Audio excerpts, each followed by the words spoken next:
Assalamualaikum warahmatullahi wabarakatuh. Berjumpa lagi bersama saya dalam materi pembelajaran kelas 9, yaitu bab fikih Islam. Pada kesempatan ini kita akan membahas tentang penyembelihan hewan. Semoga kita semua dalam keadaan siap, sehat, dan senantiasa dalam rahmat Allah Subhanahu wa Ta'ala. Terima kasih, silahkan di like dan di subscribe, dan silahkan menyimak video dari awal sampai selesai agar memahami materi yang disampaikan. Penyembelihan hewan dalam Islam. Islam sebagai agama yang sempurna yang diturunkan Allah Subhanahu wa Ta'ala mengatur seluruh aspek kehidupan manusia. Termasuk dalam hal ini adalah penyembelihan hewan. Dalam Islam,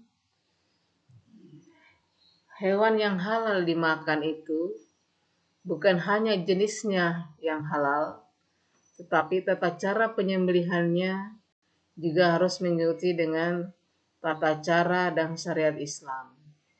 Sehingga hewan yang disembelih dengan tata cara atau menurut syariat Islam itu mengakibatkan hewan tersebut halal bagi kita untuk memakannya.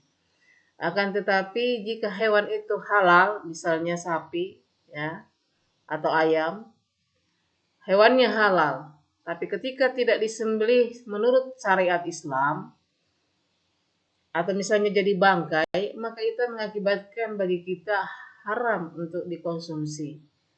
Oleh karena itu, sangatlah penting bagi kita semua memahami syariat penyembelihan hewan dalam Islam yang nanti akan dibahas lebih lanjut, yaitu tentang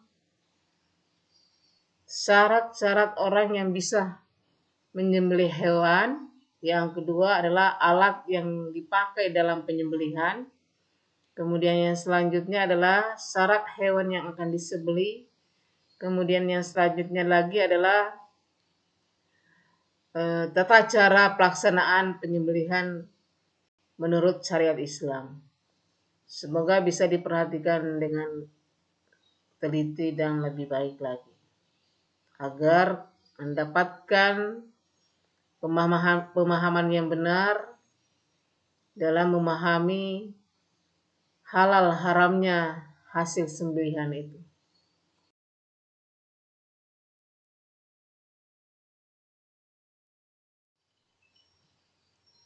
Ketentuan orang yang menyembelih hewan. Ini perlu diperhatikan bahwa orang yang menyembelih hewan itu harus memenuhi syarat sebagai berikut ya. Yang pertama adalah beragama Islam. Jadi orang yang menyembelih itu harus beragama Islam. Sembelihan selain daripada orang yang beragama Islam bagi kita umat Islam adalah haram dan mengakibatkan daging yang sembelihan tersebut tidak halal bagi kita untuk dikonsumsi. Kemudian yang kedua adalah menyembelih dengan sengaja. Artinya apa? Yang menyembelih ini berniat menyembelih dalam keadaan sadar untuk menyembelih. Kemudian yang ketiga adalah penyembelih sudah balik dan berakal. Maksudnya adalah orang yang sah menyembelih adalah orang yang sudah balik dan berakal. Meskipun tidak disyariatkan bahwa penyembelih itu mesti laki-laki, tapi pada umumnya laki-laki lah yang menjadi bagian terpenting dalam hal penyembelihan. Tapi bukan berarti bahwa sembelihan perempuan itu adalah haram. Tetapi pada umumnya di masyarakat, penyembelihan itu memang dilakukan oleh laki-laki ya. Dan laki-laki tersebut adalah sudah balik dan berakal. Artinya anak-anak yang belum balik dan orang yang tidak berakal, artinya orang gila, itu tidak memenuhi syarat untuk menyembelih. Kemudian yang keempat itu adalah penyembelih membaca basmalah. Jadi orang yang menyembelih harus mengucapkan Bismillahirrahmanirrahim. Hal ini sebagaimana dijelaskan dalam hadis Rasulullah Shallallahu Alaihi Wasallam. An Anasin radhiyallahu anhu qala dakhan Nabi sallallahu alaihi wasallam bikafsaini aqranaini zabahahuma amlahaini biyadihi wasamma wa kabbara wa wada'a rijlahu ala saffahihima rawahu Bukhari wa Muslim, yang artinya diriwayatkan dari Anas radhiyallahu anhu katanya, ya, Nabi Shallallahu Alaihi Wasallam telah mengorbankan 2 ekor kibas warna putih agak kehitam-hitaman dan bertanduk. Baginda menyembelih keduanya dengan kedua tangan Baginda sendiri sambil menyebut nama Allah, bertakbir dan meletakkan kaki Baginda di atas belikat keduanya. Hadis riwayat Bukhari dan Muslim. Jadi membaca basmalah itu adalah sesuatu yang menyebabkan halal atau tidaknya sembelihan hewan itu kita makan atau untuk sah atau halalnya untuk kita konsumsi.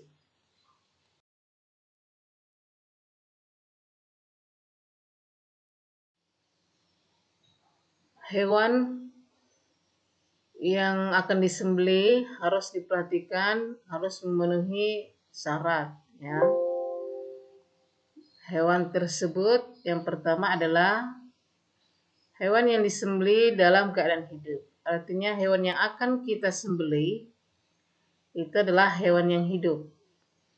Jadi kalau ada hewan yang sudah mati, misalnya sapi, kambing dan sebagainya, pokoknya hewannya itu halal, tapi telah mati, maka itu dalam Islam disebut bangkai. Dan itu tidak sah lagi kita untuk menyembelihnya. Dan apabila kita menyembelih, maka itu kita melaksanakan perbuatan yang melanggar ketentuan syariat Islam. Jadi perbuatannya melanggar dan daging sembelihan itu tetap haram bagi kita untuk dikonsumsi. Kemudian yang kedua, hewan tersebut termasuk daripada hewan yang halal. Ya, kita harus memahami dengan benar hewan-hewan mana saja yang halal bagi kita untuk kita makan. Dan ada beberapa hewan yang diharamkan bagi kita untuk kita makan. Ini ada penjelasan tersendiri dalam bab yang lainnya. Sebenarnya sudah kalian pelajari di kelas 7 atau mungkin di kelas 8. Ini kita lanjutkan saja. Nah, kemudian perhatikan ketentuan hewan yang disembelih sebagaimana Allah Subhanahu wa taala berfirman dalam Quran surah Al-Maidah ayat 3, Bismillahirrahmanirrahim. Hurrimat alaikumul maitatu waddamu wallahmul hinsiri wa ma uhilla li ghairillahi bihi wal munkhaniqatu wal mauquzatu wal mutaraddiyatu wan natihatu wa ma akalas sabbu'u illa ma saqqaitum. Sadaqallahul azim. Artinya diharamkan bagi kamu memakan bangkai, darah, daging babi, dan daging hewan yang disembelih bukan atas nama Allah. Yang tercekik, yang dipukul, yang jatuh, yang ditanduk, yang diterkam binatang buas, kecuali yang sempat kamu sembelih. Nah, dari ayat ini bisa kita memahami bahwa kita diharamkan memakan bangkai. Sebagaimana yang aku jelaskan tadi bahwa bangkai itu adalah binatangnya halal bagi kita, tapi tidak disembelih menurut ajaran Islam. atau setelah mati, maka itulah yang disebut bangkai. Kemudian darah apa saja, darah binatang, darah manusia, itu adalah haram bagi kita, termasuk daging babi. Ini diharamkan dalam Islam. Kemudian hewan yang disembelih bukan atas nama Allah. Artinya ada hewan misalnya sapi, kerbau, tapi disembelih untuk berhala dan lain sebagainya, atau disembelih bukan orang Islam yang menyembelihnya, maka itu tetap haram bagi kita. Kemudian hewan yang tercekik, atau yang dipukul, atau yang dijatuh, atau yang ditanduk, atau diterkam binatang buas, dan itu tidak disebut nama Allah. Kecuali misalnya pengecualian, ya misalnya ada hewan yang liar, kemudian kita tombak dia. Nah, ketika kita menombaknya itu, mengucapkan basmalah, kemudian mengenai tubuhnya atau anggota tubuh mana saja yang bisa dilukai, maka ketika dia mati, maka itu bisa dimakan. Sama halnya ketika kita misalnya berburu, ketika kita misalnya melepaskan senapan, menembak atau menombak dan sejenisnya, ketika kita mengucapkan basmalah dan ketika hewan itu terluka dan mati, maka hewan tersebut halal bagi kita untuk dikonsumsi. Jadi yang sangat penting diperhatikan adalah ketika melakukannya itu menyebut nama Allah.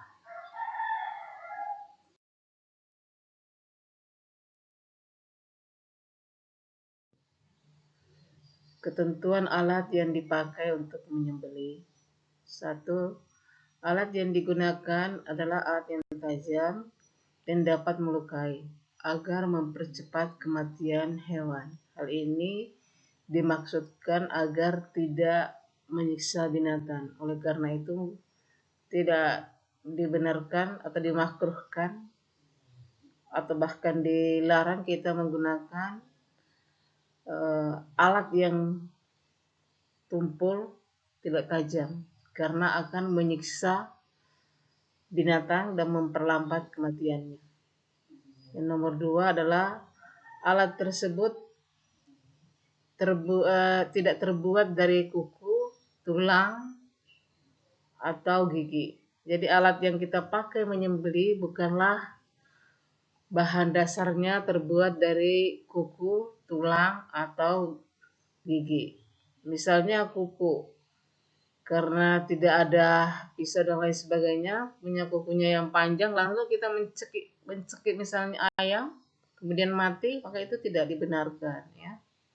Termasuk gigi, menggigit binatang terus mati, itu juga tidak dibenarkan karena itu menyiksa binatang. Yang ketiga adalah alat yang digunakan adalah alat yang terbuat daripada besi, baja, atau bambu, dan atau benda-benda tajam yang lainnya yang dapat melukai. Bisa berbentuk pisau, golok, atau misalnya berbentuk terbuat dari bambu, tapi bambu yang runcing yang bisa melukai, maka itu semua dapat digunakan untuk menyembelih binatang.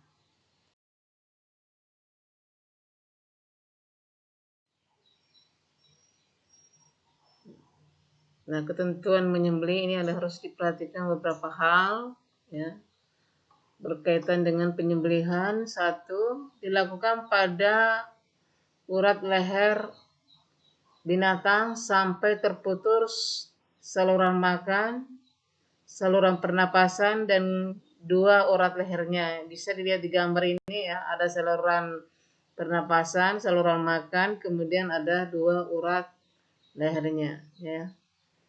Kemudian yang kedua, penyembelih harus memastikan, jadi kita betul-betul harus memastikan bahwa penyembelihan itu sudah terputus saluran pernapasannya, saluran makannya, dan 2 urat leher yang ada di tenggorokan binatang tersebut. Seorang penyembelih betul-betul harus memperhatikan ini sehingga membuat Penyembelihan itu bisa berlangsung dengan cepat dan tidak membuat binatang tersebut tersiksa. Oleh karena itu, erat kaitannya tadi dengan penggunaan alat yang tajam dalam penyembelihan.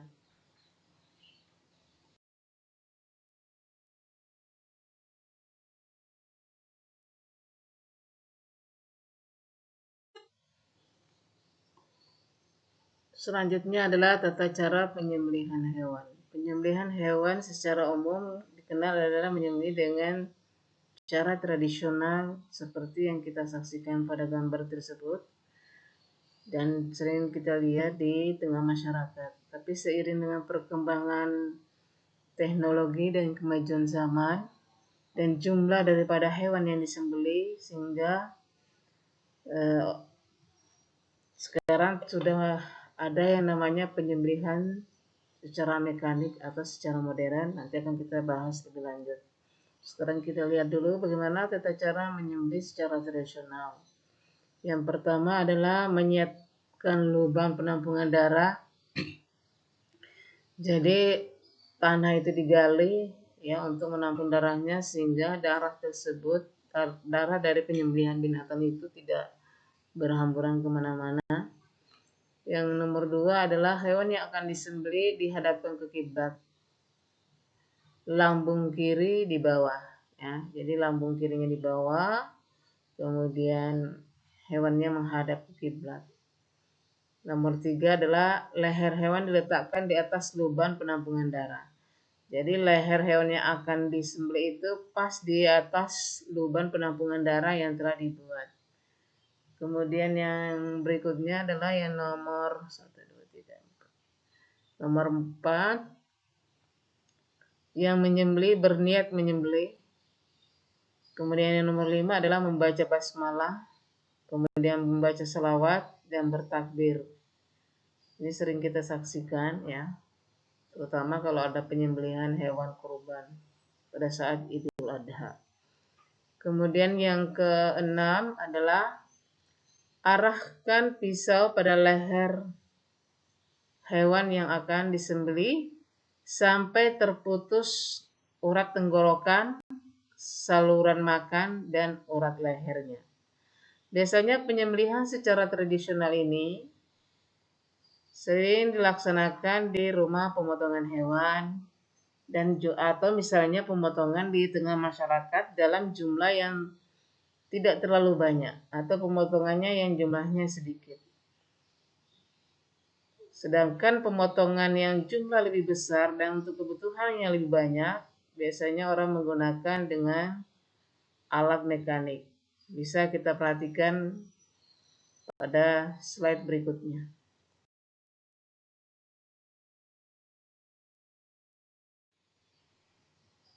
Kita bisa menyaksikan bagaimana teknik penyembelihan secara mekanik dan tata caranya. Ya, yang pertama adalah mesin pemotong yang akan dipergunakan untuk memotong hewan itu dipastikan dalam keadaan siap dipakai atau hidup ya. Jangan sampai misalnya mesinnya mati di tengah jalan, karena kalau hal itu terjadi akan membuat binatang itu tersiksa dan lambat dalam hal kematiannya. Kemudian yang nomor 2, siapkan hewan yang akan disembelih. Jadi hewan itu memang sudah siap dipersiapkan di samping alat itu. Kalau hewannya banyak, maka hewan pertama yang akan disembelih sudah siap berada di dalam mesin pemotong itu, dan yang lainnya dipersiapkan berjejer. Artinya setelah selesai pemotongan pertama akan lanjut lagi dengan pemotongan berikutnya, begitu dan seterusnya. Jadi semuanya berjalan dengan cepat, rapi, ya, tidak ada kendala. Kemudian yang ketiga, penyembelih berniat untuk menyembelih sama saja sih sebenarnya ya dengan tradisional, yaitu semua menyembelih harus berniat untuk menyembelih. Kalau hewan itu misalnya disembelih untuk kurban, maka dia niatkan siapa orang yang berkorban itu harus disebutkan. Kalau menyembelihnya itu untuk akikah, ya disebutkan nama anak yang diakikah. Kalau menyembelihnya biasa saja untuk konsumsi harian, maka cukup membaca bismillah. Kemudian berikutnya, ya, ini yang selalu ya, mesti setelah berniat membaca basmalah, kemudian membaca selawat kepada Nabi Muhammad SAW, lalu bertakbir sebanyak 3 kali minimal. Setelah itu masukkan hewan dalam mesin pemotong. Dan berikutnya terjadilah proses penyembelihan hewan tersebut. Nah, apabila tata cara pelaksanaan ini dilalui dengan baik, maka pemotongan yang dilaksanakan secara mekanik atau menggunakan alat ini tetap halal untuk kita makan. Tapi apabila ada syarat-syarat yang tidak terpenuhi, terutama misalnya tidak membaca basmalah ketika menyembelihnya atau memasukkan hewan dalam mesin penyembelihan, maka hewan itu menjadi haram bagi kita untuk memakannya. Oleh karena itu, ini perlu diingat sekali bagi orang yang berprofesi sebagai tukang penyembelih. Demikian materi yang dapat Ibu sampaikan tentang materi penyembelihan hewan kurban dengan beberapa ketentuan-ketentuan yang harus dilaksanakan pada saat penyembelihan. Mudah-mudahan ini memberikan gambaran kepada kita semua tentang tata cara penyembelihan sehingga suatu saat kalian bisa mempraktekkannya saat kalian dibutuhkan. Sampai jumpa pada materi berikutnya. Kurang lebihnya Ibu mohon maaf. Wassalamualaikum warahmatullahi wabarakatuh.